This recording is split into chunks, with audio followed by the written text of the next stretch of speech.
Hi ಎಲ್ಲರಿಗೂ ನಮಸ್ಕಾರ.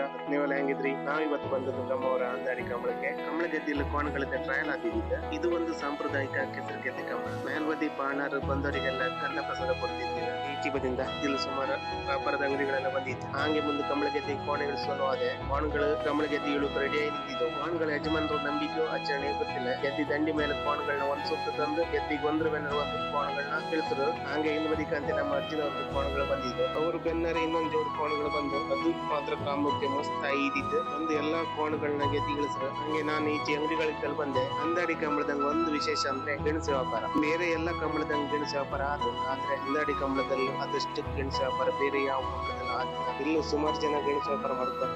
ನಂಬದಿಂದ ಸ್ವಲ್ಪ ಜನ ಬಂದಿದ್ದೀವಿ. ಮೊದಲು ನಮ್ಮ ಅಜ್ಜ ಅಜ್ಜಿ ಎಲ್ಲ ಗೆಣಸು ವ್ಯಾಪಾರ ಮಾಡಕ್ ಬರ್ತಿದ್ದೀರ. ಅವ್ರು ಹೇಳುವ ಪ್ರಕಾರ 6-7 ಗಂಟೆ ಒಳಗೆ ಗೆಣಸು ವ್ಯಾಪಾರ ಆದೀತು. ಸೆಲಿವು 6 ಗಂಟೆ ಒಳಗೆ ಗೆಣಸು ವ್ಯಾಪಾರ ಆಯಿತು. ಹಂಗೆ ಈಚಿಂದ ಕೋಣಗಳನ್ನ ಓಡಿಸಿ ಶುರು ಮಾಡಿದ್ರು. ಕೋಣಗಳು ರಾಕೆಟ್ ಸ್ಪೀಡ್ ಹಂಗೆ ಓಡಿ ಬರ್ತಿದ್ದು. 10-11 ಸೆಕೆಂಡ್ ಒಳಗೆ ದಂಡಿಗೆ ರೀಚ್ ಆಗಿತ್ತು. ಕಂಬಳ ಓಡಿಸಕ್ಕೆ ಟ್ರ್ಯಾಕ್ ಒಂದು ಅಂದಾಜು 3 ಮೀಟರ್ ಉದ್ದ ಇದ್ದಿತ್ತು.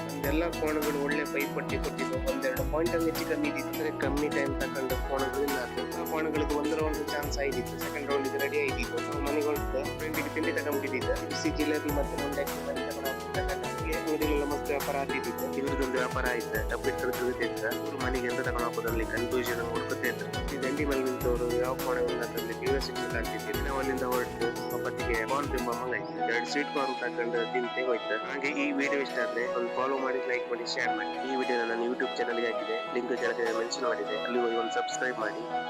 ಎಲ್ಲರಿಗೂ ಬಾಯ್ ಬಾಯ್. ಮತ್ತೊಂದು ವಿಡಿಯೋದಲ್ಲಿ ಸಿಗುವ.